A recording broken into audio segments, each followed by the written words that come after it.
Hi everyone, welcome back to the class. Now let's move to the sampling. Still under topic 4, but this is under chapter 13. So what is the sampling? Sampling is the number of target people that you need to distribute your questionnaire or you conducted your interview. So these are the steps in data collection. Usually you will identify your unit of analysis in the beginning of your study, usually in the background of the study, right? And then from there you will get the permission to conduct the survey. Following next semester, you are required to submit ethic approval before you can conduct your survey. So what kind of data you want to collect? Either you want to observe, you are distribute your questionnaire, you are interviews, and also develop your instrument, and lastly, collecting your data.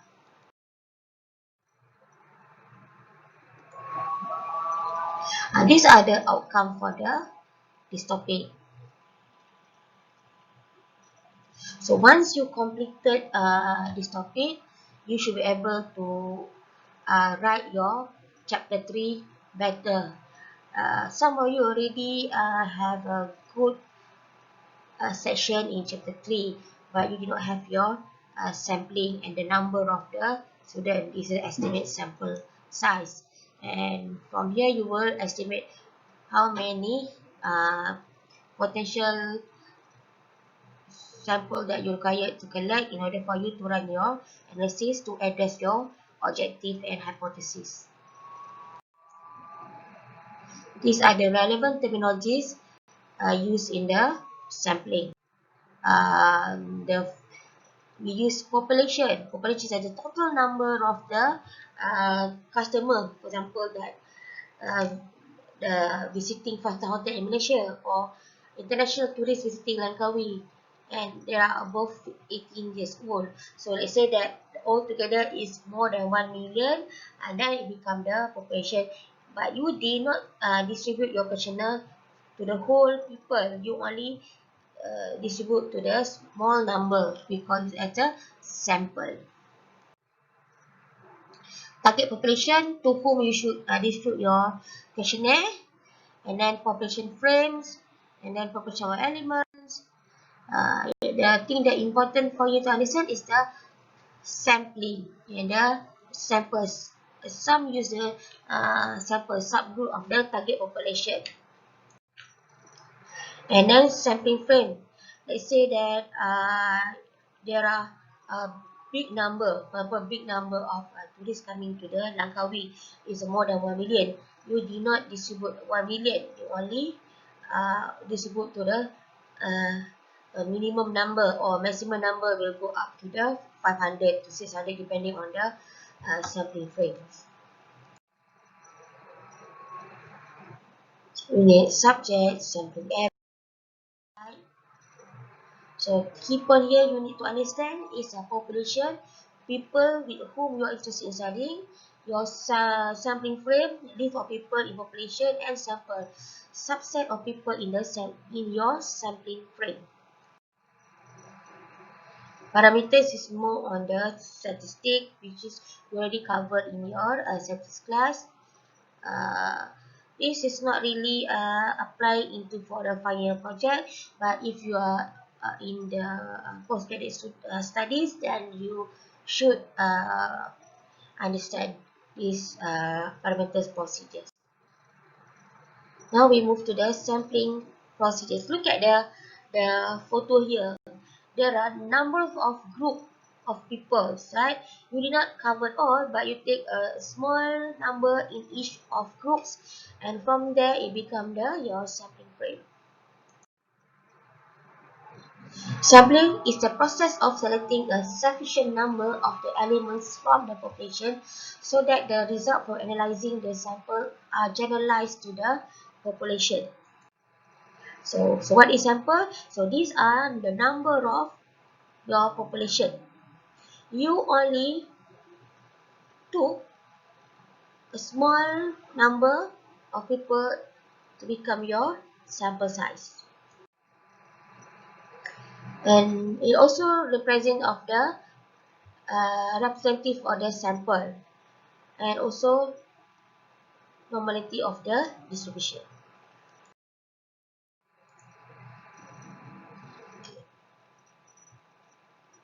Look at the statistic terms, right? And also how they calculate how they estimate the population. So sample size. Look at the picture here, right? You cannot use your crystal ball to predict how many you want to distribute or how many people you want to interview. It must be from the facts. It must be the solid reason why you choose this number. So why sample? Because it's to estimate some unknown characteristic of the population and to generalize about the population. Parametric consideration. Less time and money to distribute your questionnaire, right? And it's possible because it's impossible to get data from a huge number of people, and also it's a time constraint, very costly, and some other limitation, for example the weather limitation, geographical limitation, and also other human resource limitation. And study or sample sometimes are likely to produce more reliable result rather than you cover the whole population. So why do we use sampling? Because these are the reason. So these are step in selecting sample. The first one, you define your population, followed by identifying the sampling frames, your sample size, your step 4, sampling procedures, and last, select your sample size. So sampling techniques. There are two sampling types. The first one, we have the probability, and then we also have the non-probability sampling. So probability sampling is really element in the population have a known and non-zero chance of being chosen. And also there are many different procedures by which researcher manipulate their sample. It's depending on the researcher itself, and also support and justify from the peer study and other relevant justifications. Right. These are the probability, sample random sampling. You have the systematic random sampling, stratified sampling, and cluster sampling. I'm sure that you guys is very familiar with the word cluster during the COVID-19, because that is actually a group of people the same cluster. So they call it as a cluster sampling. Non-probability, we call it the confidence sampling, is widely being used. Confidence sampling, right? The confidence sampling is not mean that you collect data.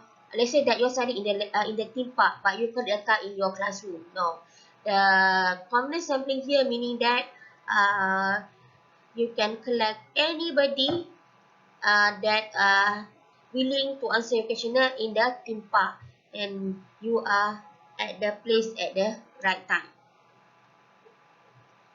Then we have the judgment sampling.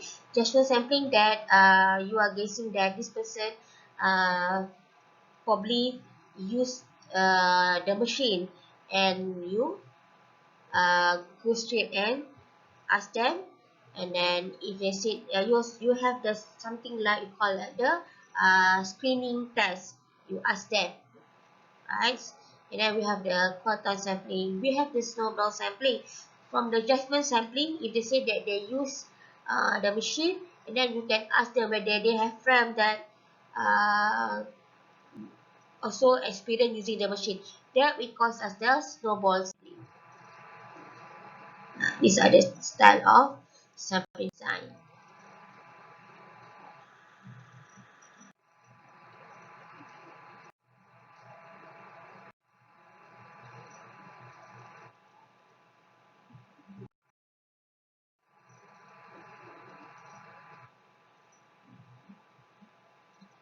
Simple random sampling because each element in the population has an equal chance of being included in the sample.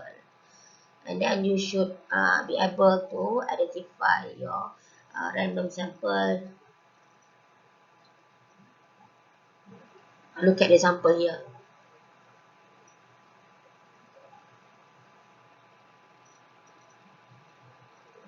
From the list, you select only a few people. Sample random, highly generalizable, easily understood, and the reliable population frame is the necessary. Look at the sample random sampling. So you just tick the list name that you have, or the number of people that you need, right? This researcher choose number 20, number 40, number 29, 27, 32, 5, right? So how they collect. The systematic sampling is totally different from the simple random sampling, right? Look at the example here. You may use that every uh, 5 people you distribute. So in case that the 5th person rejected your request or don't want to participate, you have to start it again. 1, 2, 3, 4, 5. You ask the person again. This is called as the systematic sampling. You have the huge number here. You arrange. So you arrange that every 7, for example here. 7s, you have 14, you have the 31, you have the 28, 35, and 42 keys.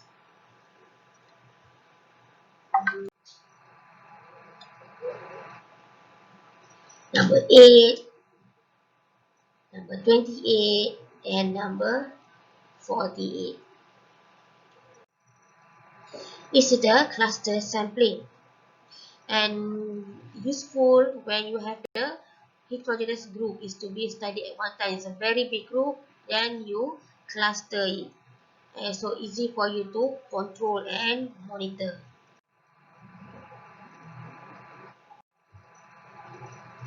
Look at the photo here. These are the cluster samplings.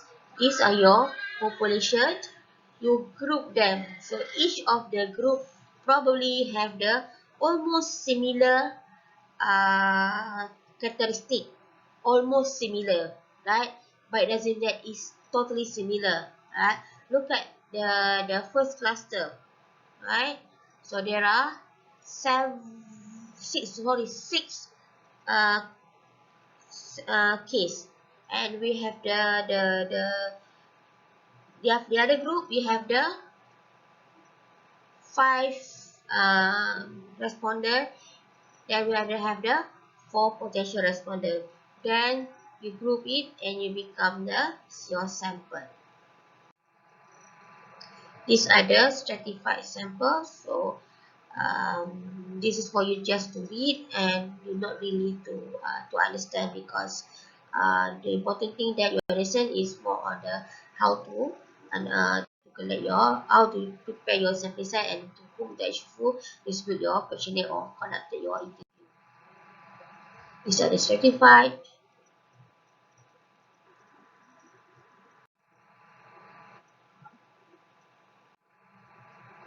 They go by the proportion.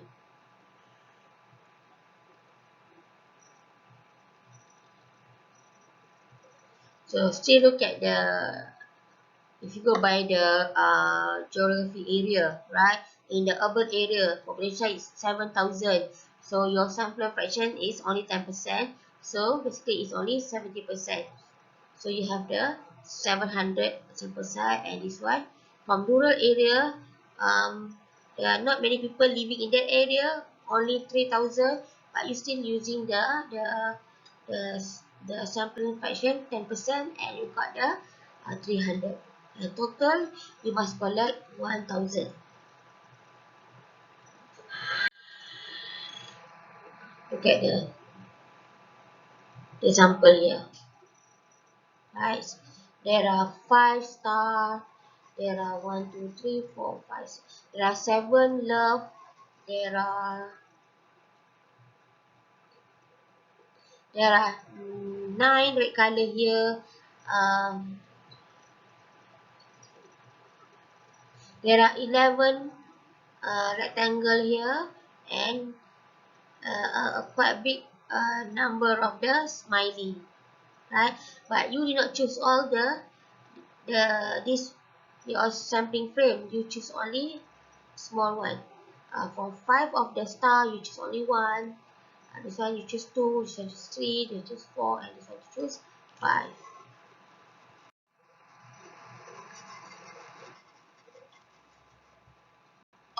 Right, non-property sampling. And for your case, I advise you only to use the combination sampling. Right, it's much easier to conduct. You should select participants because they are willing to answer, they are willing to participate, they are willing to be interviewed. So, uh, however, cannot claim with the confidence that the individuals are representative of the total population, right?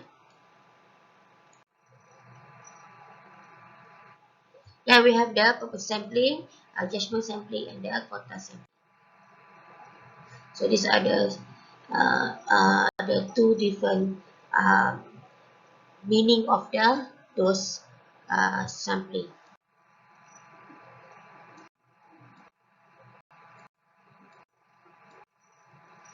This is a quota sampling. Look at the snowball. So why you choose snowball sampling? Because the teacher asks participants to identify others to become members of their sample. Advantage here, recruit large number of participants for the study. However, you might not know exactly what individuals will be in your sample because you did not conduct your sampling frame. So look at the other method.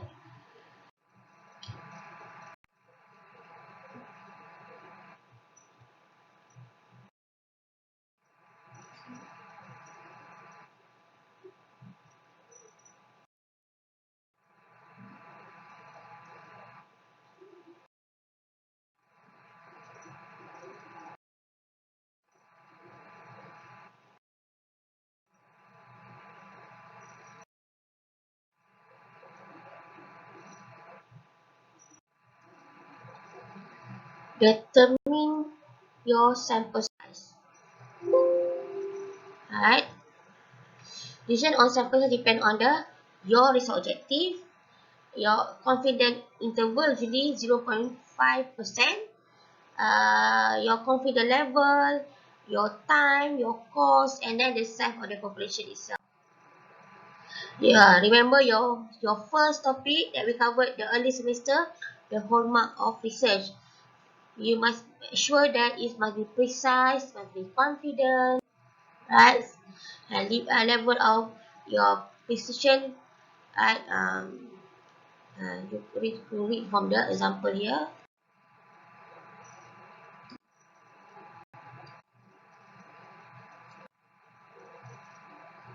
Your level of confidence, right? If you're running, if you're doing on the analysis, something like regression, so you must be able to show that your level of confidence. Usually, your p-value is uh, less than 0.05%.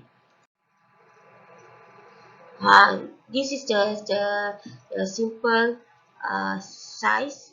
Right? In general, you are required between 30 to 500 respondents. But you can go by the category, multivariate, 10 time number available. This is a maximum. Right? If you running regulation, right, you can go to the lowest 5 respondents times number of your measuring items. And then for the experiment, you need to 15 to 20 per condition. Right? So larger sample size are needed to greater certainty, higher precision, study rare events, and then you are trying to reduce your error, and then trying to look for the small differences, and then your studies need to cover large group. This is called as the Crogee-Morgan table. By the rule of thumb, right? If your population is only 85 people, then your sample size is 70. But if your population is 1 million, your sample size, if not mistaken, is 384. Right? That is the minimum. Right? In order for you to get the minimum 3 and 4, you need to distribute at least 400 in case that there are missing item. People did not complete the survey. That's why you need to have an extra survey. Sorry, extra case in order for you to get your minimum sample size. So important sampling design and sampling size.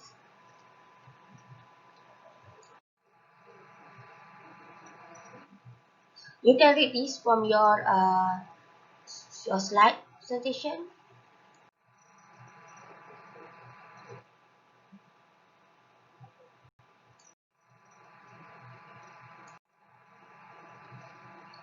As a conclusion, right? If you still in doubt, then you can refer to your statistician. In your case, you can probably ask your lecturer or your statistic lecturer.